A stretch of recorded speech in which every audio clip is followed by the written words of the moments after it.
আমার কিছু অভিজ্ঞতা, যদিও নিজের নয়, শোনা অভিজ্ঞতা শেয়ার করতে আসলাম।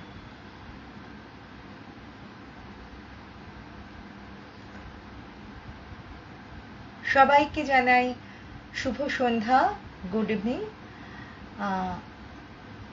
আমি জানি না কেউ আছেন কিনা, বোঝা যাচ্ছে না, কিন্তু বহুদিন পর যেহেতু আমি আসলাম, মানে আসবো করি, আসা হয় না, বিভিন্নভাবে আটকে যাই। তো আজকে মানে প্রায় জেদ নিয়ে ঠিক করেছি যে আসবই, এবং অনেকদিন ধরে যে এক্সপেরিয়েন্সগুলো শেয়ার করব ভাবছি, জমে যায় সেগুলো আর কি। তো সেগুলো না বললে আবার পরবর্তীগুলো বলতে পারবো না, সুতরাং আজকে আমি বলবোই। যদিও একটা ঘটনায় একটু চেঞ্জ করে দিয়েছি, কারণ মানে কি হতো, আমার যদি আগের লাইফটা করতে পারতাম তাহলে এই সময় আরেকটা লাইফ এর সময় আসতো। তো সেই সময়ের জন্য যে ঘটনাটা আমি নির্দিষ্ট করে রেখেছিলাম সেটা এখন বলছি, আর আগের যে ঘটনাটা বলবো ঠিক করেছিলাম সেটা হয়তো পরবর্তীতে বলবো। তো যাই হোক, একটু একটু জয়েন করে যান, আর জয়েন না করলেও আমি শুরু করে দেব লাইভ, আর পরে আপনারা দেখে নেবেন সময় মতো। শুরু করছি আমার প্রথম অভিজ্ঞতা। এই ঘটনাটা হচ্ছে মানে দুটোই আজকে একটু পুজো রিলেটেড ঘটনাই বলবো। সরি, পুজো রিলেটেড ঘটনা এরকম যে, প্রথম ঘটনাটিতে যারা মেন আর কি ক্যারেক্টার, তারা ছিল হচ্ছে দুজন যমজ ভাই। এই দুটি ভাই বাইক রাইড করতে খুব পছন্দ করত, এবং এই বিভিন্ন আছে না যে বাইক রাইড করে করে বিভিন্ন জায়গায় যায়। তো এরা দুটো ভাই একসাথে, এবং যেহেতু তারা টুইন বেবি ছিল এবং দুজনেরই অসম্ভব দুজনের প্রতি টান, সবকিছুই একই সাথে করতো, তো বাইক রাইডটাও একই সাথেই করতো। দুটো বাইক না, দুজন ভাইয়েরই একটা বাইক ছিল আর কি। তো জেনারেলি তো এরকম হয় যে যারা বাইক রাইড করে দুজন যাই, কিছুক্ষণ একজন চালায়, তারপরে কিছুক্ষণ আরেকজন চালায়, এরকম ভাবে আর কি তারা তাদের ট্যুর বা ট্রাভেল গুলো করে। আচ্ছা, আমাকে শোনা যাচ্ছে তো, নাকি আর একটু ভয়েস বাড়াবো? আমি সেটা বুঝতে পারছি না, আমি একটু ভয়েস বাড়িয়েই বলছি আর কি। তো এইরকম আর কি ওরা সেবার পুজোর আগে, ঠিক পুজোর আগে, কারণ প্রত্যেকবার তো সেপ্টেম্বরে পুজো থাকে না, ওটা অক্টোবরের প্রথম দিক বা সেপ্টেম্বরের শেষের দিক এরকম ছিল। তো সেই সময়ে দুই ভাই ঠিক করলো যে ওরা দার্জিলিং যাবে বাইকে করে। ওরা ডুয়ার্স থেকে শুরু করবে এবং দার্জিলিং এর বিভিন্ন জায়গা ঘুরে প্রায় একটা 20 দিন না 22 দিনের একটা ট্যুর ওরা যাবে, এবং ওরা দুজনই শুধু না, ওদের আরো 4টে বন্ধু যাবে, মানে মোট 6 জন মিলে ওদের একটা গ্রুপ, ওরা দার্জিলিং ট্যুর করতে যাবে বাইকে করে। তো যথারীতি ওরা রেডি হচ্ছে, প্রিপারেশন নিচ্ছে। তো ওদের যে মা আর কি, আচ্ছা আমি ক্যারেক্টার দুটোর নাম বলি, একজনের নাম হচ্ছে তুহিন, আরেকজনের নাম হচ্ছে তিমির। তো আমি এটা কিন্তু অরিজিনাল নামই বললাম এদের। তো এই তুহিন আর তিমিরের যে মা, সে বারবার বলছে যে এই সময়টায় বর্ষাকাল, মানে বর্ষা হয়, বর্ষার পর একদম অনেক সময় এই সময় বৃষ্টিও হয়, তো এই সময়টা না গিয়ে তোরা ডিসেম্বরে যা, তখন একদম ড্রাই থাকবে, ওই সময় গেলে ভালো হবে। কিন্তু যা হয়, বাচ্চারা গো ধরলে যা হয়, ওরা তখন সেকেন্ড ইয়ারে পড়ে, তো কোনো শোনা টোনা নেই আর কি, কিছুটা জেদ, যাবই, ঘরে অশান্তি ঝামেলা। তো শেষ পর্যন্ত ওদের মানে বাবা মা দুজনেই আর কি, মানে বলে না একটা গড়রাজি হয়ে বলে আচ্ছা যা যা, এরকম একটা ব্যাপার। তো ওদের বললো যে হ্যাঁ যা যা সাবধানে যা, সেটাই হচ্ছে বিষয়। মানে তার আগে অনেক ঝামেলা ঝঞ্ঝাট হয়েছে, খাওয়া বন্ধ, এই করা সেই করা, মানে ওর মা বহুবার ওদের আটকাতে চেয়েছে যে এই বর্ষাকালটায় যাস না। তারপরে যথারীতি ওরা ওই সেপ্টেম্বরের শেষের দিকে সম্ভবত ওই 6 বন্ধু মিলে একদিন আর কি স্টার্ট করলো। স্টার্ট করে যাই হোক ড্রাইভ করতে করতে, তখন তো এতটা মোবাইল ফোনের মানে জমানা ছিল না, বা একদম মোবাইল ফোনের শুরু শুরু জমানা এরকম, মানে তখন পিসিও ছিল, বিভিন্ন জায়গায় পিসিও ছিল। তো ওরা যাচ্ছে বিভিন্ন জায়গা থেকে, মানে দাঁড়িয়ে পিসিও থেকে ফোন করছে যে হ্যাঁ আমরা এখানে পৌঁছেছি এখানে পৌঁছেছি, এরকম করে করে জানাচ্ছে। আর ঠিক আছে, 6 জনের আছে বন্ধুরা। আর এদের মা বাবারা তখন ল্যান্ড ফোন ছিল, তো ল্যান্ড ফোনে সবার সাথে আর কি যোগাযোগ রাখছে, মা বাবারা আর কি যোগাযোগ রাখছে। আবার আর যারা গিয়েছে তাদের মায়েরা কেউ বলছে যে এখনকার যে অবাধ্য ছেলে, এরা কথাই শোনে না, তো এদের আর কি করা যেতে পারে, এদের না যেতে দিলেও অশান্তি করতো ঘরের মধ্যে। তো যাই হোক ওরা পৌঁছেছে দার্জিলিং এ, বিভিন্ন জায়গা জলপাইগুড়ি হয়ে ওরা দার্জিলিং এ পৌঁছেছে। পৌঁছবার পরে ওরা দার্জিলিং থেকে কোনো একটা ভিলেজ, কোন ভিলেজটা আজকে আমার মনে নেই, তো সেই ভিলেজটা ওরা দেখতে যাবে, মানে একদম একটা ভার্জিন ভিলেজ ওরা দেখতে যাবে। এবং ওইখানকার যে মানে যে হোটেলটায় ওরা ছিল, সেই হোটেলেরই একজন ওই ওয়েটার যারা, মানে যে রুম সার্ভিস করে, যে সেই রকম একটি ছেলে, তার গ্রাম ওরা দেখতে যাবে। মানে ওটা ওখানে গিয়ে ওরা ডিসাইড করেছে। যা হয়, নিজেদের বাইক থাকলে তো একটা ট্যুর প্ল্যান করে ঠিকই যায়, কিন্তু তারপরেও অনেক কিছু ছোট ছোট ট্যুর প্ল্যান করে, সব মানুষেরাই করে। তো ওরাও তেমনি, আর নিজের বন্ধুদের মধ্যেই তো, এরকম তো নয় একটা ট্রুপের সাথে গেছে তাদের সাথেই যেতে হবে তাদের প্ল্যানে। তো ওরা ঠিক করেছে যে ওই ছেলেটার সাথে ওরা তার গ্রামে যাবে, সেদিনটা ওরা সেই গ্রামটায় থাকবে, হয় সন্ধেবেলায় ফিরে আসবে, আর না হয় পরের দিন সকালবেলায় ফিরে আসবে। তো যাই হোক, হ্যালো প্রিয়দর্শিনী। হ্যাঁ স্যার, হ্যাঁ শামীম স্যার, আপনি দেখছেন, আমার খুব ভালো লাগছে, শুনুন, সাথে থাকুন। সুকল্যাণ, থ্যাংক ইউ দেখার জন্য। Priyadarshini, good evening. তো যাই হোক, ওরা তখন আর কি পৌঁছেছে ওই গ্রামে,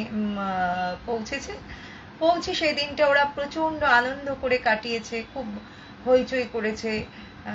ওখানকার মুরগির মাংস দিয়ে ওরা ভাত খেয়েছে।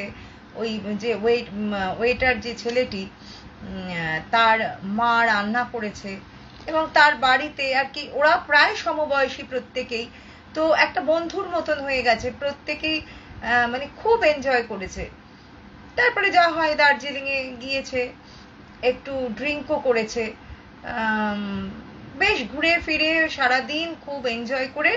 এবার ওই তিমির যে ছেলেটি, সে বলছে যে না, সন্ধেবেলাতেই আজকে ফিরে যাই, তাহলে কালকে আমরা আরেকটা আর কি প্ল্যান করতে পারবো। কিন্তু বাদ বাকি সবাই বললো যে না, এই সন্ধেবেলায় আননোন রোড, আমরা তো এখানে খুব ইউজ টু নই, তো যে কারণে আমরা পরের দিন সকালবেলায় যাব। এবার স্বাভাবিক ব্যাপার, গ্রামের বাড়ি, ওখানে থাকার জায়গার খুব কষ্ট, কিন্তু তবুও মানে পাহাড়ি মানুষ তো, তারা খুব একটা অন্যরকম মানসিকতা, তাদের মধ্যে আন্তরিকতা বিষয়টা এত বেশি থাকে যে ওই যে কথাটা বলে না, যদি হও সুজন তেঁতুল পাতায় 9 জন, তো ওদের তেঁতুল পাতায় 9 জন না, তেঁতুল পাতায় 12 জনও হতে পারে, 15 জনও হতে পারে। মানে ওদের অভাব আছে, কিন্তু আতিথেয়তার কোনো ত্রুটি ওরা করে না, আন্তরিকতা দিয়ে ওদের যতটা অভাব আছে সবটা ওরা মিটিয়ে দেয়। তো সেই রকমই রাত্রেবেলাতেও খুব আনন্দ করে ওরা রুটি টুটি বানিয়েছে, রুটি আর ওই মুরগির মাংস ছিল কিছুটা, সেই সব দিয়ে খাওয়া দাওয়া করে। আর দার্জিলিং এ তো জায়গাটা খুব মানে এমনিতেই ঠান্ডা থাকে সব সময়, তো তাড়াতাড়ি করে ওই 7টা-8টার মধ্যে ওরা সবাই শুয়ে পড়েছে। শুয়ে পড়েও যে যার মতন গল্প করছে, মানে বন্ধুরা গল্প করছে। তো ওদের মধ্যে একটা বন্ধু ছিল, তার নাম ছিল সমীর। তো সমীর বলছে যে ভাইরে, আজকের যে আনন্দ করলাম, এরকম আনন্দ মানে আর সারা জীবনে কবে করবো জানি না। আজকের দিনটা খুব ভালো কাটালাম, আর এত সুন্দর সিনারি, এত মানে ঝর্ণা, নদী, সমস্ত কিছু সেখানে। আর আগেকার দিনে ক্যামেরা ছিল, তো প্রচুর ফটো ওরা তুলেছিল। সবার ক্যামেরা ছিল না, কোনো এক বন্ধুর ক্যামেরা ছিল, সেই বন্ধুর ক্যামেরাতে বহু ফটো ওরা তুলেছিল। মানে এটা একটা স্মৃতি হয়ে থাকছে আমাদের। তো এরকম গল্প টল্প করছে, তারপরে বিভিন্ন রকম হাসি ঠাট্টা করতে করতে কখন আর কি ওরা ঘুমিয়ে পড়েছে। তো পাহাড়ি মানুষেরা খুব ভোরবেলা ওঠে। তো ওখানেও ওরা আর কি অনেক ভোরে উঠেছে, মানে আর ওই ছেলেটিকে তো ফিরতে হবে, কারণ ও তো হোটেল থেকে একটা দিনের ছুটি নিয়ে গেছে বাড়িতে, এবং সেটাও হয়তো পরে আর কি জানা গিয়েছিল যে ও একটা মিথ্যে কথা বলে গিয়েছিল যে ওর বাড়ির কেউ অসুস্থ, এরকম বলে আর কি ওদের নিয়ে গিয়েছিল। তো ওই একটা দিনের ছুটি, ওকে তো পরদিন ফিরতেই হবে এবং সকালবেলা এসে ডিউটি ধরতে হবে। সেই কারণে ও ভোর ভোর, মানে তখন 4টে-4:30 বাজে, তখন সবাইকে ঠেলে তুলে একটু চা বা ওই ধরনের কিছু খেতে দিয়ে, চা বা স্যুপ যাই হোক এরকম একটা কিছু খেয়ে আর কি ওরা ওখান থেকে স্টার্ট করেছে। মানে ভরপেট কিছুই না, মানে একটা সিম্পল কিছু খেয়ে ওখান থেকে স্টার্ট করেছে যে ওরা হোটেলে এসে ব্রেকফাস্ট করবে, আর ওই ছেলেটিও ডিউটি জয়েন করবে। এবার স্বাভাবিকভাবেই মানে একজন, মানে সে দুজন করে নিয়ে চালাচ্ছে, আর একজনকে স্বাভাবিকভাবেই 3জনকে নিয়ে চালাতে হবে। তো ওই তুহিন আর তিমির ওই যে হোটেলের যে ওয়েটার, তাকে নিয়েছে। মানে যাওয়ার সময় কিন্তু ওরা নেয়নি, ফেরার সময় ওরা নিয়েছে।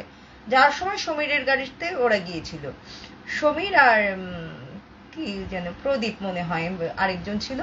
তো ওদের গাড়িতে ওরা গিয়েছিল। এবার ফেরার সময় তুহিন আর তিমিরের গাড়িতে ছেলেটি উঠেছে। এবার কি হচ্ছে, ছেলেটি তো সমানে তারা দিচ্ছে যে জোরে চালাও, একটু স্পিড বাড়াও, আর একটু স্পিড বাড়াও আর কি, এটা আর কি বলছে। ওকে তো গিয়ে জয়েন করতে হবে। তো এরকম, আর রাস্তা তো তখনও কি হয় যে পরিষ্কার ততটা হয়নি, আর কুয়াশা, প্রচন্ড ফগ থাকে দার্জিলিং এ। তো এরকম একটা ফগি রোডের মধ্যে দিয়ে যেতে গিয়ে একটা টার্নে তখন তুহিন আর কি গাড়িটা ড্রাইভ করছিল, আর নিজেকে সামলাতে পারেনি, স্কিড করে পড়ে গেছে। পড়ে গিয়ে গাড়ি তো অলরেডি পড়ে গিয়ে মানে অনেকটা ঢালে গড়িয়ে গেছে, আর তুহিন গিয়ে একটা গাছের সাথে বেঁধে গেছে, আর তিমির আরো খানিকটা নিচে গিয়ে মানে একটা ঢালে, একটা মানে পাহাড়ের খাঁজে আটকে গেছে। আর ওই যে ছেলেটি যে ওয়েটার ছিল, সে ওই মানে গাড়িটার সাথেই ছেঁচড়ে গিয়ে রাস্তার মধ্যে পড়েছে। এবার সবারই তো একটা হাই স্পিড ছিল, সবাই আর কি ব্যাপারটা বুঝে থেমে আবার ব্যাক করে আসতে আসতে বেশ হয়তো 10-15 মিনিট চলে গেছে। মানে দেখছে যে মানে ওরা কথা বলতে বলতেই মোটামুটি যাচ্ছিল, সবার সাথে সবার কমিউনিকেশন ছিল। তো হঠাৎ করে আর কি একটা গাড়ির আওয়াজ, ওই রকম ভাবে অন্ধকার, তার মধ্যে খুঁজে পেতে ওরা কোথায় কে, এইগুলো বের করতে গিয়ে ওদের মানে সময় গেছে। এবং সময় গেলেই তো শুধু ব্যাপার নয়, ওরা ওইখান থেকে ওদেরকে তুলে কোথাও নিয়ে আসবে, হসপিটালাইজড করবে, এইগুলো এত সোজা সেই সময় ছিল না। এবার ওইখান থেকে ওই সকালবেলায় এই ঘটনাটা ঘটেছে, ওদের নিয়ে আসতে, মানে ওদের শহরে নিয়ে আসতে, দার্জিলিং শহরে নিয়ে আসতেই 12টা বেজে গেছে। এবার কি হয়েছে, যার যেরকম অবস্থাতেই থাকুক না কেন, তাদের তো অনেকটা লেট হয়ে গেছে। একটা অ্যাক্সিডেন্টের ক্ষেত্রে একটা যদি ধরা যায় 6টার সময় অ্যাক্সিডেন্ট হয়েছে আর 12টার সময় তাকে কোথাও একটা নিয়ে এসেছে, সেটা তো অলরেডি অনেক লেট হয়ে গেছে। তো যে ওই ওয়েটার ছিল তার হাত পা কেটেছে, মানে তার সেন্স আছে। আর ওই যে তুহিন পুরো মানে কোমাতে চলে গেছে, তুহিনের কোনো সেন্স নেই। আর তিমিরের পা ভেঙেছে কিন্তু ওর সেন্স আছে। তো এই অবস্থায় ওদেরকে আর কি শহরে আনা হয়েছে। তো সেখান থেকে শহরে আনার পরে ওখানে তো আর ট্রিটমেন্টের কোনো ব্যবস্থা নেই, ওদেরকে সরাসরি এনজেপিতে পাঠানো হয়েছে। এনজেপিতে পাঠিয়ে এনজেপিতে সম্ভবত কোনো একটা হসপিটাল বা নার্সিংহোম বা যাই হোক কিছুতে ওদেরকে এনে অ্যাডমিট করা হয়েছে। মানে সেটা করতে করতে বিকেল 3টে, 3:30 কি 4টে এরকম হয়েছে। সমস্ত ফর্মালিটিস করে পুলিশ কেস টেস এই সমস্ত করে টোরে আস্তে আস্তে এরকম বেজেছে। কিন্তু মানে ওদের যা কন্ডিশন সেখানে, বিশেষত ওই তুহিনের, মানে যে কোমাতে চলে গেছে, তুহিনই কোমাতে গিয়েছিল, তো তুহিন এর যা অবস্থা, তাকে ওখানে মানে নর্থ বেঙ্গলে রেখে ট্রিটমেন্ট করার মতন কোনো ফেসিলিটি নেই।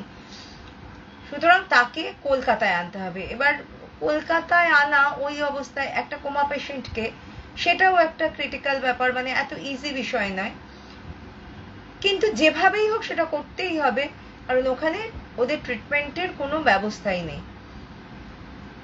তো যাই হোক, একজনকে তো আনবে না, তখন তুহিন আর তিমির দুজনকেই অ্যাম্বুলেন্সে করে কোনোভাবে আর কি নর্থ বেঙ্গল থেকে নিয়ে এসে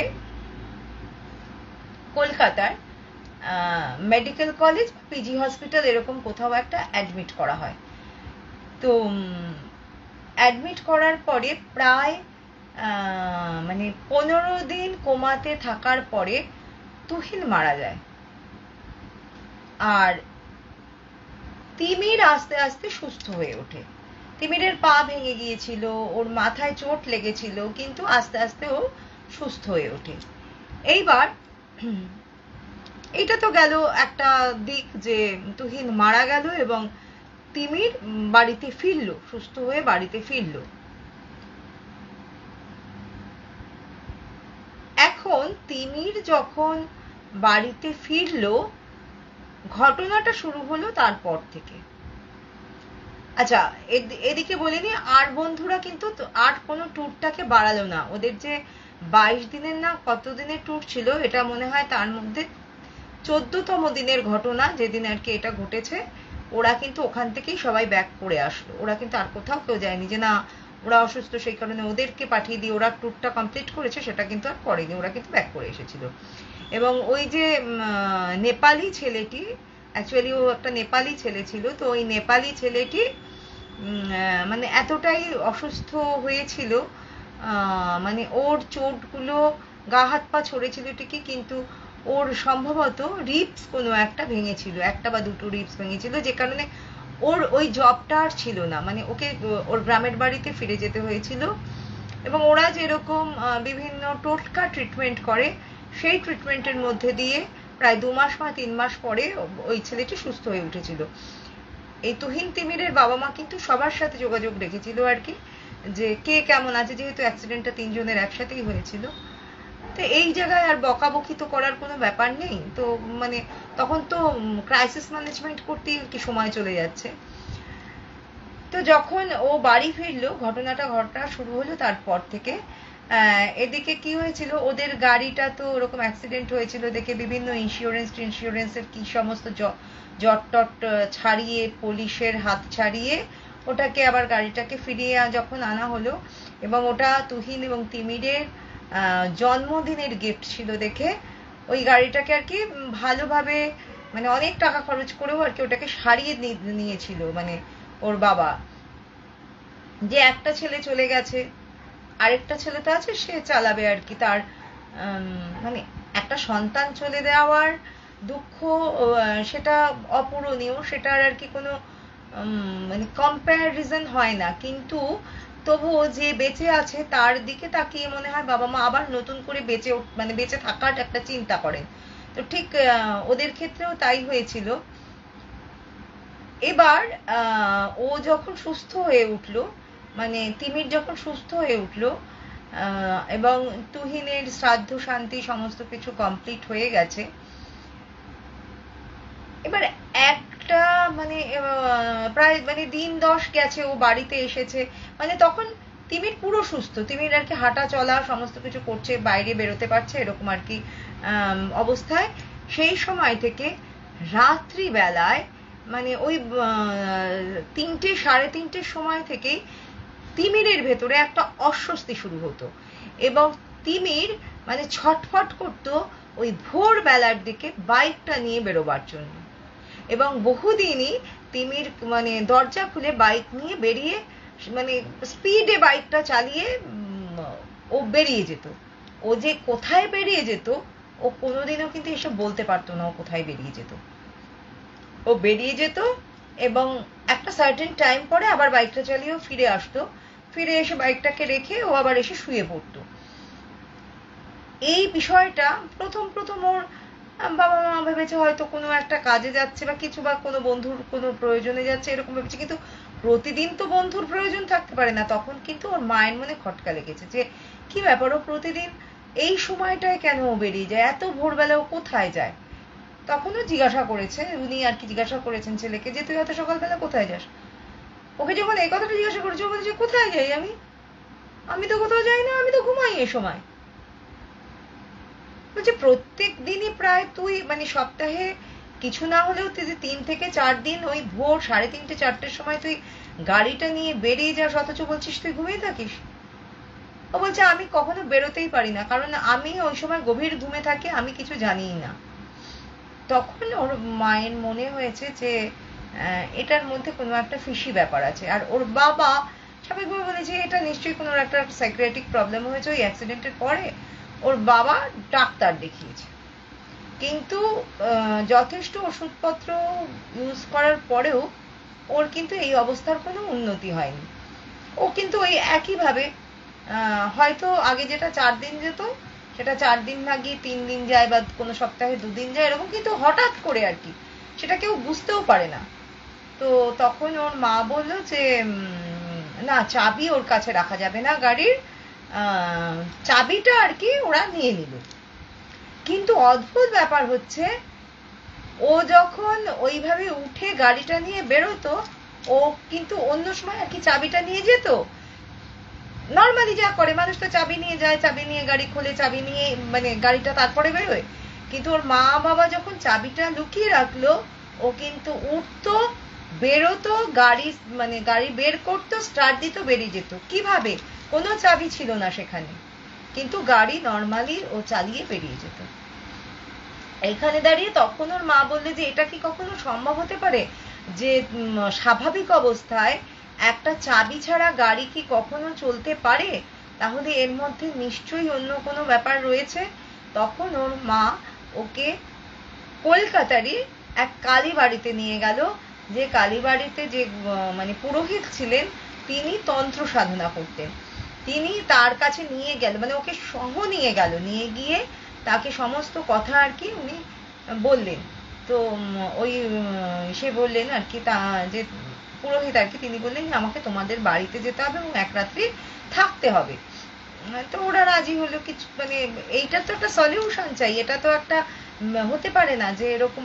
আর ওরা কি করলো যে পরে একটা করেছিল যে ঘরের দরজার বাইরে থেকে তালা দিয়ে রেখেছিল। তো ও মানে সেই দরজা এমন ভাবে বাড়ি মেরে মেরে মানে এমন অস্থির হয়ে নিজের মাথা ঠুকছে, মানে ওকে ছেড়ে দাও, ওকে ও বেরোবে, মানে ও বেরোবেই। তো মানুষ বাধ্য হয়ে, মানে যেহেতু শহরে মানুষ আরো চারপাশে লোক রয়েছে, ওই রকম একটা অবস্থা করছে, সবাই যদিও জেনেই গিয়েছিল এই ঘটনাটা, তো তখন ওকে ছেড়ে দিতে বাধ্য হতো। তো ওরকম 1-2 দিন আর কি বাধ্য হওয়ার পরে ওর মা বলেছে না না, এরপরে তো আমার এই ছেলেটাও চলে যাবে। তখন ওই তান্ত্রিক বা পুরোহিতকে নিয়ে আসতো, নিয়ে আসার পরে উনি বাড়িতে পা দিয়ে না ওনারা কিছু একটা স্মেল করতে পারেন বা বুঝতে পারেন ওনাদের একটা সিক্স সেন্স দিয়ে। তো উনি বললেন যে তোমার এখানে তো একজন আছেন যিনি ওকে চালনা করেন। তখন ওর মা তো আর কি আগেই বলেছিল যে আমার এরকম 2 ছেলে এরকম অ্যাক্সিডেন্টে মারা গিয়েছিল, এইটাই সমস্ত কিছু। তো উনি বলছেন যে দেখো, যে মারা গিয়েছিল সে কিনা আমি সে কথা বলতে পারবো না, কিন্তু কেউ একজন আছেন যে ওকে চালনা করে। তো এর প্রতিকার কি? তখন উনি বললেন যে আমি এক একটা করে স্টেপ যাব এবং এক একটা করে স্টেপ গিয়ে আমি দেখব যে কোনটায় ফলপ্রসূ হয়। কারণ এই শক্তিগুলো এমনই শক্তি হয় যারা যদি নিজেরা স্বেচ্ছায় যেতে না চায় মানে তাদেরকে দিয়ে কবুল করাতে হবে যে সে যাবে, মানে কোনো শক্তি নেই তাদেরকে বলবে তুই যা আর সে চলে যাবে, এরকম হয় না। তারা যদি মনে করে যাবে, তারা যদি কনসিডার করে যে না আমরা যাব, তাহলেই আর কি তারা যাবে। না হলে তাদেরকে যদি জোর করে তাড়াবার চেষ্টা করা হয় তাহলে সংসারের আরো প্রভূত ক্ষতি হয়। তখন উনি বিভিন্নভাবে মানে প্রত্যেকটা শনিবার করে এসে বিভিন্ন ক্রিয়া করতে লাগলেন, যার ফলে কি হলো আস্তে আস্তে ওর এই ব্যাপারটা একটু কমতে লাগলো, কিন্তু একদম নির্মূল হলো না। তখন ওই পুরোহিত বললেন যে তুমি ওকে দিয়েই গয়ায় পিণ্ড দেওয়াও, কারণ ওর ভাই ছিল ওর খুব ক্লোজ, মানে ওকে ছেড়ে ওই ভাই যেতে পারছে না, সুতরাং যে গেলে ও ওর ভাইকে নিয়ে সাথে যাবে। তখন তো মানে ওর বাবা মা আরো আর কি ভেঙে পড়েছে যে কিছু একটা কর্ম, যে আমি তো সমস্ত তাবিজ টাবিজ যা দেওয়ার মানে যত দিক দিয়ে বেঁধে দেওয়ার আমি বেঁধে দিয়েছি, কিন্তু তুমি ওকে গয়ায় নিয়ে গিয়ে পিণ্ডদান, ওর হাত দিয়ে পিণ্ডদান করাও। তো যথারীতি ওর বাবা মানে যেদিন বলেছে তার দুদিনের মধ্যে গয়ায় যাওয়ার সমস্ত ব্যবস্থা করে গিয়ে পিণ্ডদান করে এসেছে, ওই ছেলের হাত দিয়ে ভাইকে পিণ্ডদান করিয়ে এসেছে। কিন্তু ফিরে এসেও দেখছে যেন বিষয়টা যেটুকু স্তীমিত হয়েছিল তার থেকে আরো বেড়ে গেছে। বেড়ে গিয়ে এবার কি করছে, ও প্রত্যেক দিন রাত্রেবেলায় মানে ওই ভোর রাত্রের দিকে ও একটা অস্বাভাবিক আচরণ করছে। বাইকের চাবি তো লুকিয়ে রাখাই হয়েছে, ঘরে তালা দিয়ে রাখা হচ্ছে, এমনকি ওকে কয়েকদিন বেঁধে রাখা হয়েছে বিছানার সাথে। তা সত্ত্বেও সেই দড়ি টড়ি সমস্ত ছিঁড়ে দরজার মধ্যে মানে নিজের মাথা ঠুকে মাথা ফাটিয়ে সে একটা যাতা করে ফেলছে। তখন শেষ অবস্থায় ওই পুরোহিত বললেন যে আমার লাস্ট একটা চেষ্টা, সেটা হচ্ছে এই বাইকটাকে নষ্ট করে ফেলতে হবে, মানে একদম পুড়িয়ে ফেলতে হবে, যাতে তার কোনো আর কি অস্তিত্ব না থাকে। তো এই বাইকটাকে তখন ওরা মানে গ্যারেজে নিয়ে গিয়ে সেই বাইকের প্রত্যেকটা পার্টস খুলে সেই বাইকটাকে পুরো পেট্রোল দিয়ে জ্বালিয়ে দিয়েছিল। এবং এই বাইকটা যেদিন আর কি জ্বালিয়ে দেওয়া হলো, তারপরে মানে সেই রাত্রি থেকে এই ছেলেটি মানে তিনি আস্তে আস্তে মানে ওর চোখ মুখ কেমন হয়ে গিয়েছিল, মানে বসে গিয়ে মানে একটা পাগল মানে চোখগুলো বেরিয়ে আসছে এরকম আর কি হয়ে যেত। ও যখন আর কি ওই শেষ রাতের দিকে ও আর কি বেরোবে বাড়ির থেকে, তখন আর কি ওর একটা চেহারাই অন্যরকম হয়ে যেত, এবং সারাদিনও একটা উস্কো খুস্কো ভাব, একটা টাফনেস ওর মধ্যে কাজ করতো। ভালোভাবে ও কথা বলতো না কারোর সাথে, খাওয়া দাওয়া করতো কিন্তু কারোর সাথে ও ভালোভাবে কথা বলতো না, কারোর সাথে নিজে গিয়ে কথা বলতো না। ও খুব জলি ছেলে ছিল, কিন্তু অ্যাক্সিডেন্টের পরে ওর ভাইকে হারিয়ে তো এমনিতেই ও খুব মরস ছিল, তারপরেও আরো জানি ও কেমন একটা বিক্ষিপ্ত হয়ে উঠেছিল। তো এই বাইকটা পুড়িয়ে দেওয়ার পরে ও আস্তে আস্তে সেই রাত থেকে ওর চোখ মুখের একটা চেঞ্জ হলো, যেটা প্রথম ওই তান্ত্রিক মানে নোটিশ করলেন এবং বললেন যে এবার হয়তো তোমাদের ছেলে ঠিক মতন ভাবে আস্তে আস্তে নর্মাল হবে। অ্যাকচুয়ালি কি হয়েছিল, যে ওই যে বাইকটা ছিল ওই দুটো ভাইয়েরই খুব প্রিয় ছিল, যে কারণে ওই বাইকের মায়া ছেড়ে ওই আত্মা গয়ায় পিণ্ড দেওয়া সত্ত্বেও কিন্তু মুক্তি লাভ করতে পারেনি। সুতরাং সে আর কি বারবার এসে ওর ভাইয়ের ওপরেই আর কি যেটা বলে ভর করা, বা ভাইকে দিয়ে চালিত করত, ওর যে নিজের মনের ইচ্ছাটা ছিল সেটা আর কি চালিত করতো ভাইয়ের ওপর দিয়ে। এই ছিল হচ্ছে প্রথম ঘটনা। এটা নিয়ে ওরা প্রায় মানে এই ঘটনাটা তো বলতে আমার এইটুকু সময় লাগলো, এটা থেকে ওরা মানে উত্তরণ করতে ওদের প্রায় 6 থেকে 7 বছর সময় লেগেছিল। যবে থেকে এই ঘটনাটা শুরু হয়েছিল, অ্যাক্সিডেন্টটা যবে হয়েছিল এবং তারপরের থেকে যবে এই রকম অ্যাবনর্মালিটিস শুরু হয়েছিল, তারপর থেকে প্রায় 7 বছর লেগেছিল এই ঘটনাটা থেকে ওদের বেরোতে। এবং তারপরে ওরা আর কি একটা নর্মাল লাইফ পায়, এবং পরবর্তীতে ওরা যে বাড়িটাতে ছিল সেই বাড়িটাও বিক্রি করে দিয়ে ওরা আরো দূরে ওই বেহালার দিকে কোনো একটা বাড়ি কিনে ওরা তারপরে চলে গিয়েছিল। ওরা ছিল মনে হয় ওই গড়িয়া টড়িয়ার দিকে কোনো দিকে, ওরা তারপরে বেহালার দিকে চলে গিয়েছিল বাড়ি কিনে। এটা হচ্ছে আজকে আমার প্রথম ঘটনা। কেমন লাগলো জানিও, আমি পরে কমেন্টে দেখে নেবো। এখন তো কমেন্ট দেখা যাচ্ছে না, পরে আমি কমেন্টে দেখে নেব। যারা আমার সাথে আছেন তাদের সকলকে অসংখ্য ধন্যবাদ। আপনাদের মূল্যবান সময় আমার গল্প শোনার জন্য বা ঘটনা শোনার জন্য ব্যয় করছেন, এ কারণে সবাইকে অসংখ্য ধন্যবাদ। এবং এর সাথে একটা ঘোষণা করি মাঝখানে, সেটা হচ্ছে যে পুজো তো এসে গেল, বিভিন্ন ঘটনা, বিভিন্ন রকম দুঃখ শোক সবকিছুর মাঝখানেও পুজো তো তার নির্দিষ্ট নিয়ম মেনে চলে এলো। এই পুজোতে আমরা প্রত্যেকবার রাস্তার পথ কুকুরদের খাবার দিই। পুজোর কটা দিন খাবার দেওয়ার চেষ্টা করি। রোজ দিন না পারলেও 2 দিন অবশ্যই খাবার দিই, কারণ এই সময়টায় বিভিন্ন অফিস কাছারি বন্ধ থাকে এবং বহু এলাকায় আছে যে অফিসের মানুষের দেওয়া খাবারের ওপরেই পশুরা বেঁচে থাকে। এই সময় অফিসিয়াল এরিয়ার যে সমস্ত দোকানগুলো সেগুলোও বন্ধ হয়ে যায়, ফলে সেখানকার পথকুকুরেরা মানে একদমই অভুক্ত থেকে যায়। তো এই খাবার দিতে গিয়ে যদিও আমাদের নানা রকম অসুবিধার সম্মুখীন হতে হয়, কারণ রাস্তা প্রচন্ড ভিড় থাকে, রাস্তায় যাওয়ার পুলিশ পারমিশন থাকে না, রাস্তা চারদিক থেকে আটকানো থাকে, কিন্তু আমাদের তো কিছু করার নেই, সেই সমস্ত বাচ্চাদের খাবার আমাদের দিতেই হবে। কারণ অতদিন না খেয়ে কোনো বাচ্চা থাকতে পারে না, কোনো মানুষ কি পারবে 3-4 দিন 5 দিন না খেয়ে থাকতে? ফলে খাবার আমরা দেবই, যেভাবেই হোক আমরা খাবার দেওয়ার জন্য পারমিশন জোগাড় করি, বা আমরা সেই রাস্তাগুলোকে অন্য যে রাস্তা আছে সেই শর্টকাটগুলো দিয়ে গিয়েও আমরা গিয়ে খাবার দিই। কিন্তু খাবার দেব বললেই তো হলো না, সেই খাবার দেওয়ার জন্য অর্থ সংস্থান দরকার হয়। তো সেটা করার জন্য আমরা প্রত্যেকবারই হাত পাতি মানুষের কাছে।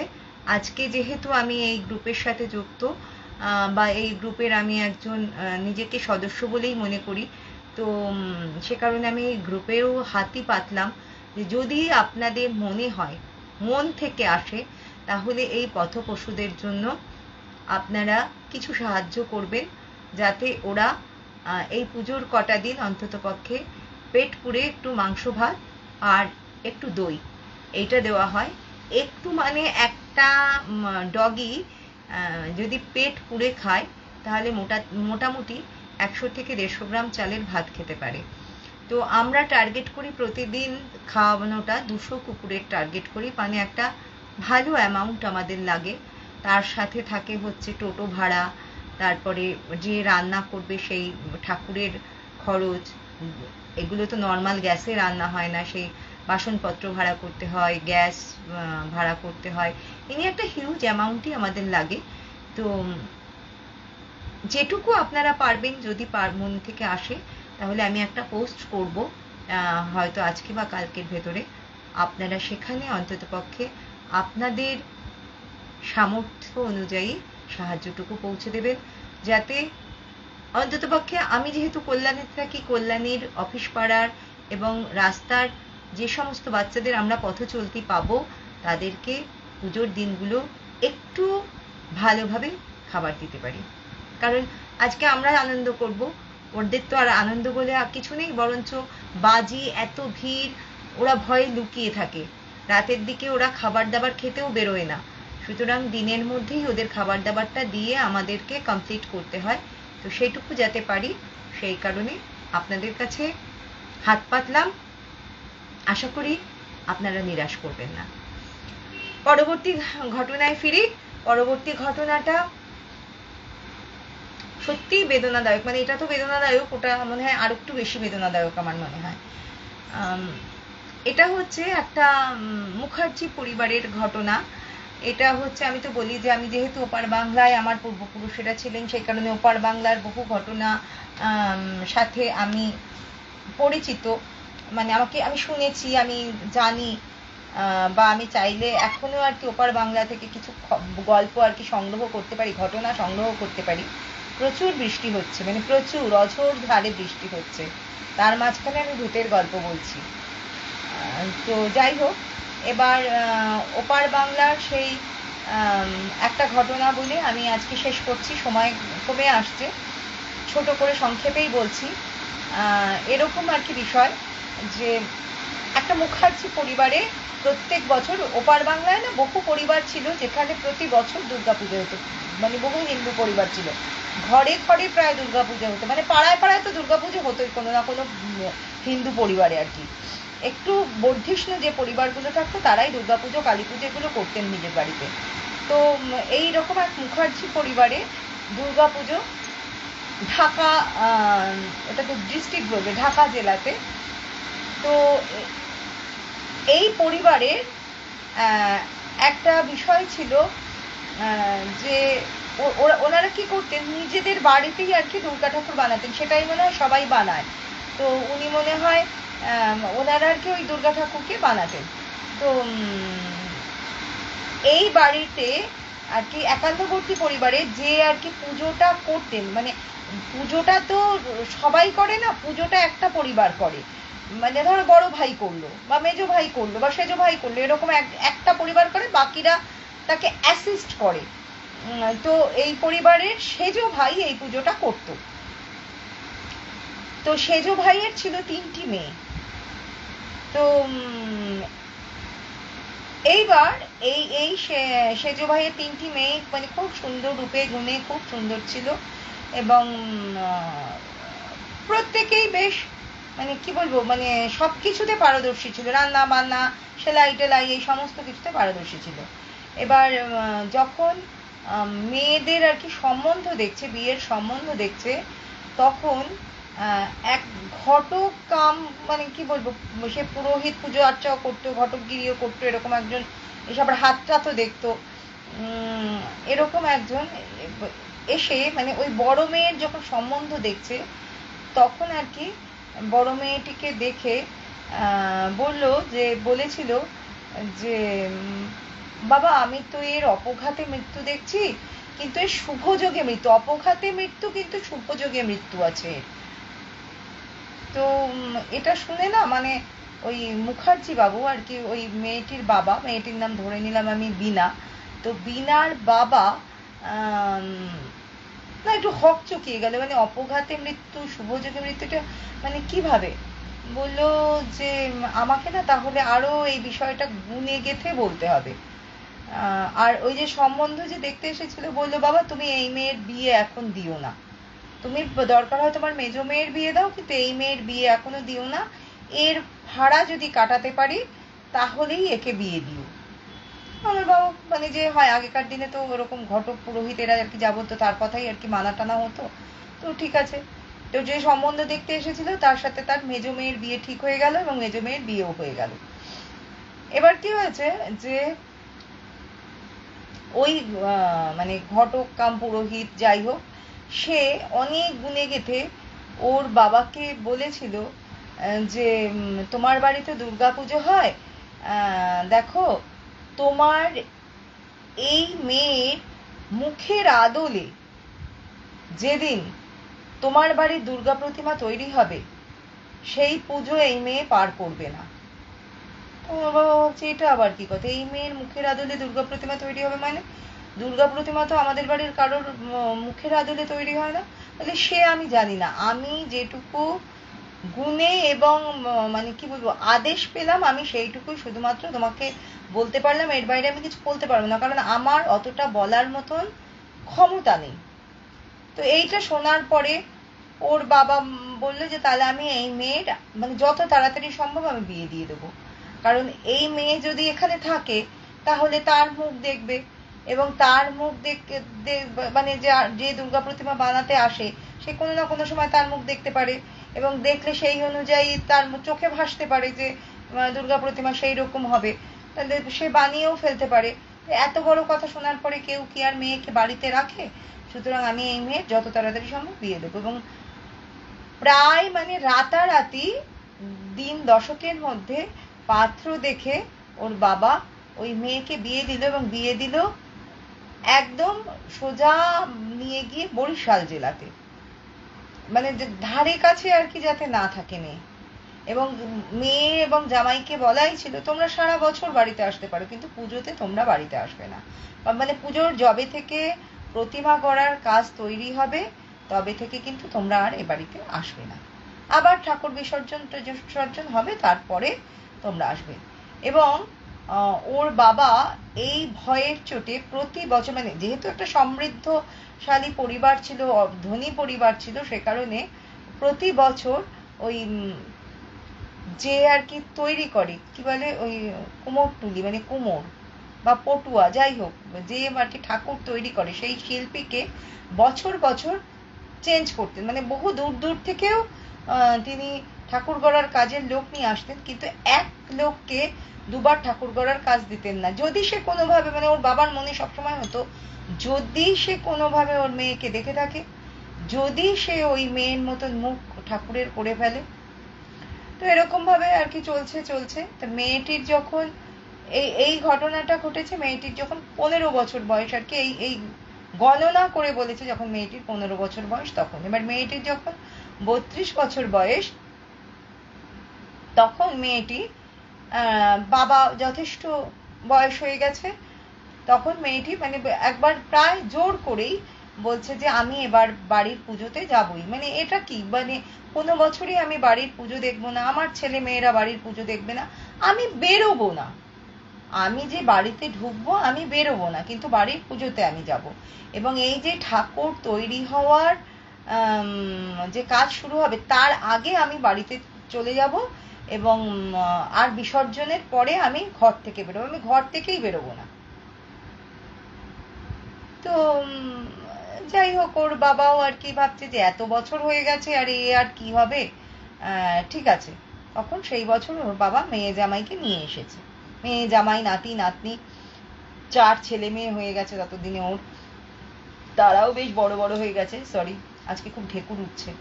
তো যাই হোক, তারাও বড় বড় হয়ে গেছে, তো সবাই এসেছে।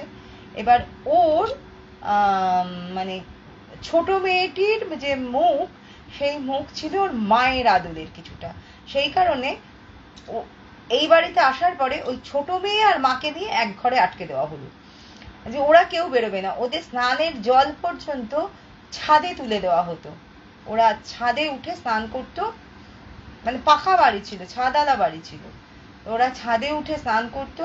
ওই ছাদ আর ওই ঘর, এর বাইরে ওদের আর কোথাও, মানে এমনকি ওরা রান্নাঘরে এসে খাবারটাও খেতে পারতো না। আর মানে শৌচকার্য মানে ওই ভোর বেলায়, তখন ওই সবার বাড়িতে ল্যাট্রিন ছিল না আর কি, তো ভোর বেলায় সূর্য ওঠার আগে গিয়ে বাইরে গিয়ে করে আসতো। আর ছোট বাচ্চা তো বাচ্চা, সে তো ঘরেই করতো বা কোথাও করতো, যাই হোক ছাদে করতো, যাই হোক। কিন্তু ওই মহিলাটি আর কি, সেই বাণী, সে আর কি ওই ভোরবেলা গিয়ে আর কি তার যাবতীয় কাজকর্ম সেরে, তখন আর কি কারোর মুখ আর কি দেখার মতন জায়গা তৈরি হতো না, সূর্যই উঠতো না।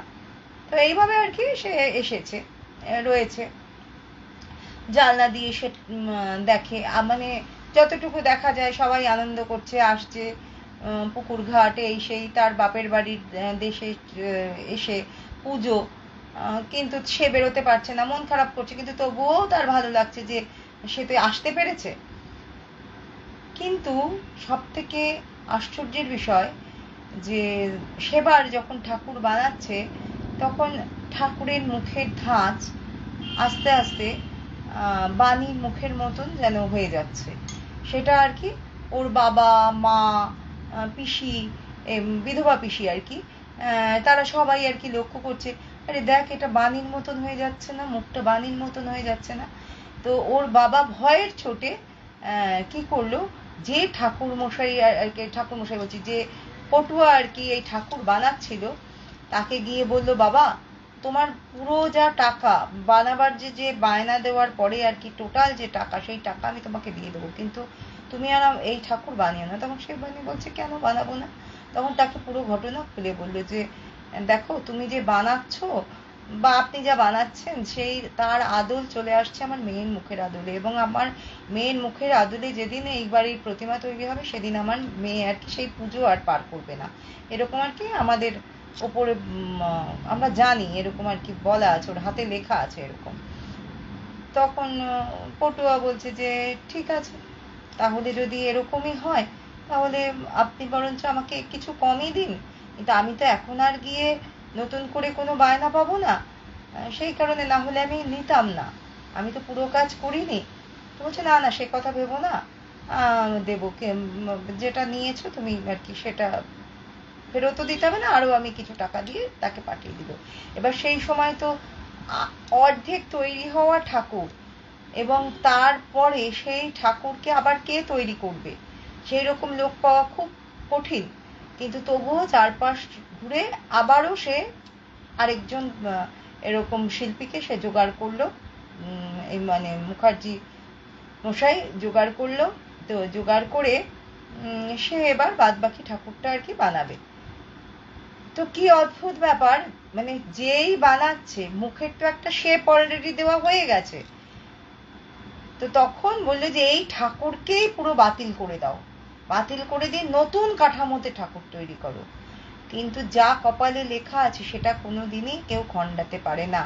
এই ঠাকুর মশাইও যখন ঠাকুর বানাচ্ছে তখন মুখের আদল কিরকম আসছে আর কি বোঝা অতটা গেল না, কিন্তু ঠাকুরের চোখ আঁকে মানে একদম শেষে। তো যখন ঠাকুরের চোখ আঁকা হলো, মানে এরা তার আগে পর্যন্ত মানে ওই ঠাকুরের মুখটা দেখতেও আর কি ভয় পাচ্ছিল। তো যখন ঠাকুরের চোখ আঁকা হলো তখন দেখা গেল এই চোখ একেবারে এই বাণীর চোখের মতো, মুখের আদল তার পুরোটা বাণীর মতন কিনা সেটা যদিও প্রশ্নের বিষয় ছিল, কিন্তু চোখ একেবারে হুবহু বাণীর মতো। তখন ওর বাবা মা আর কি একটা ঠাকুর যখন পূর্ণ মূর্তি তৈরি হয়ে যায় সেই ঠাকুরকে তো আর কিছু করা যাবে না, সেই ঠাকুর বাদ দিয়ে আর ঠাকুর করার কোনো নিয়ম থাকে না, তাহলে আর কি পুজোয় বাধা পড়ে, অলরেডি বাধা পড়েইছে, সুতরাং কিছু করার নেই। ওরা মানে ঠাকুরের কাছেই বলল যে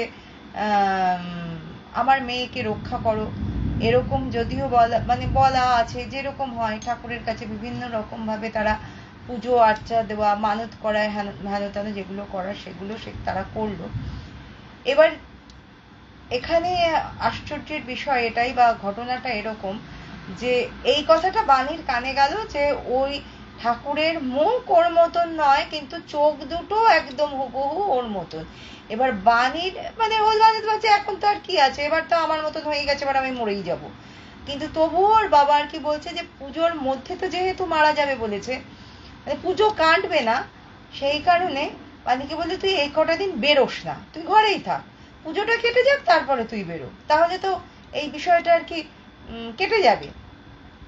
এবার বাণী কি করলো, বাণীর তো খুব কৌতূহল যে ঠাকুরের চোখ হুবহু কি করে ওর চোখের মতন হয়, মানে ওর চোখের মতন একদম চোখ কি কেউ এঁকেছে, ওকে তো সে দেখেইনি। এবার বাণী কি করেছে, বাণীদের ছাদ থেকে ওই যেটা ঠাকুর দালান সেটা একটা আম গাছের ফাঁক দিয়ে দেখা যায়। এবার কি হয় যে একটা গাছের আড়াল দিয়ে দেখতে গেলে মানুষকে ঝুঁকে দেখতে হয়। এবার বাণী কি করলো, সেই যেটা মানে ষষ্ঠীর দিন যখন আর কি পুজো প্রথম পুজো হয়ে গেছে তখন আর কি ও ওপর থেকে ওইভাবে ঝুঁকে দেখতে গেল যে ঠাকুরের মুখ ওর মতন কিরকম বা ঠাকুরের চোখ ওর মতন কিরকম, কিন্তু ও কতটা সে যে দেখতে পেয়েছিল তা ওই জানে। কিন্তু ও সেই ছাদ থেকে, ছাদ কিন্তু ইট দিয়ে গাঁথা ছিল চারপাশে, সেই ইট ভেঙে, কারণ পুরনো হয়েছে বাড়ি, সেই ইট ভেঙে যদি ইট না থাকতো তাহলে হয়তো গাছ টাছ ধরে কোনোভাবে আর কি নিজেকে প্রোটেক্ট করার চেষ্টা করতো বা সেইভাবে একটা প্রোটেকশন নিয়েই ও ঝুঁকতো, ওই ইট ভেঙে ও কিন্তু পড়ে গেল ওই একতলা বাড়ি থেকে নিচে, এবং সেই পড়ে গিয়ে কিন্তু ওই সেই পড়ে যাওয়াতেই ওর মাথায় আঘাত লেগে ওর মৃত্যু হয়। তো ওই ওই বাড়ির মানে পুজো, মুখার্জি বাড়ির পুজো সেই যে ষষ্ঠীতে হয়ে আর আর তো এগোতে পারলো না পুজো আর কি, মানে কারোর মানসিকতাই লাগাচ্ছিল না যে ওই পুজো আর কি করার মতন বা ওই পুজো বাধা পড়লো ধরে নিয়ে ওই ষষ্ঠীতেই ঠাকুর তারা বিসর্জন দিয়ে দিল। মানে ষষ্ঠীর পুজো শেষে সপ্তমীর পুজো কিন্তু আর হলো না, ষষ্ঠীর পুজোর পরেই ঠাকুরকে তারা বিসর্জন দিয়ে দিল। এদিকে মেয়েকে তারা দাহ করতে পাঠালো আর ওদিকে ঠাকুরকে তারা বিসর্জন দিয়ে দিল। এই ছিল আজকের আমার দ্বিতীয় ঘটনা। কিভাবে কোন যোগসূত্রে কোন কাকতালীয়ভাবে কি যে ঘটে যায়, আর কোনো মানুষ সেটা কি করে যে আগে থেকে প্রেডিকশন করে, মানে অল আর প্রিস্ক্রিপ্টেড, যেটা আমি সবসময়ই বলি, বা যেভাবেই হয়তো ভবিষ্যৎ পড়া যায়, প্রিস্ক্রিপ্টেড দেখেই তো ভবিষ্যৎ বলা যায়। তো সেভাবেই আর কি নিয়তি বা সেই ঘটনাগুলো সেইভাবেই ঘটে যায়। দুঃখের হলেও এগুলো কোনো না কোনো মানুষের জীবনে ঘটেছিল, কোনো সময় ঘটেছিল দেখেই আজকে আমি আপনাদের সামনে উপস্থাপন করতে পারছি। যাই হোক, পুজো সবার ভালো কাটুক, সুন্দর কাটুক, সাবধানে থাকবেন, সুস্থ থাকবেন, এবং সব থেকে বড় কথা সবার কাছে অনুরোধ, সবার বাড়িতেই সন্তান রয়েছে, দয়া করে শব্দবাজি কিনে দেবেন না। দেখুন, বাড়ি থেকেই যদি আমরা তাদেরকে সেই শিক্ষাটা দিতে পারি যে একটা শব্দবাজি কতটা ভয়ানক আমাদের প্রকৃতির জন্য, আমাদের পরিবেশের জন্য এবং বয়স্ক মানুষদের জন্য, পশু পাখির জন্য, তাদের যদি আমরা ঘর থেকে শেখাতে পারি, তাহলে হয়তো তাদের পরবর্তী জেনারেশন অনায়াসেই শিখে যাবে যে শব্দবাজি বর্জন করা উচিত। যারা ছোটবেলায়ও বাচ্চাদের শব্দবাজি কিনে দিয়েছেন বা গত বছরও কিনে দিয়েছেন, তারাও অন্ততপক্ষে এবার রাশ টানার চেষ্টা করুন, শব্দবাজি বর্জন করুন। সকলকে ধন্যবাদ জানিয়ে এবং আমার সাথে এতক্ষণ থাকার জন্য, এতক্ষণ আড্ডা দেওয়ার জন্য ধন্যবাদ, কৃতজ্ঞতা সব জানিয়ে আজকের অনুষ্ঠান শেষ করছি। ভালো থাকবেন সবাই। Please subscribe to our channel Hana Tales. Comment, share, like, and don't forget to hit the notification bell for more videos.